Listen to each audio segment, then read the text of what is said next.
khóc rồi.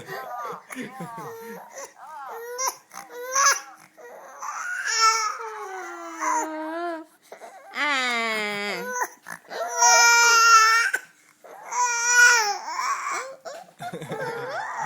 Tự nhiên tân nhạc ra thôi.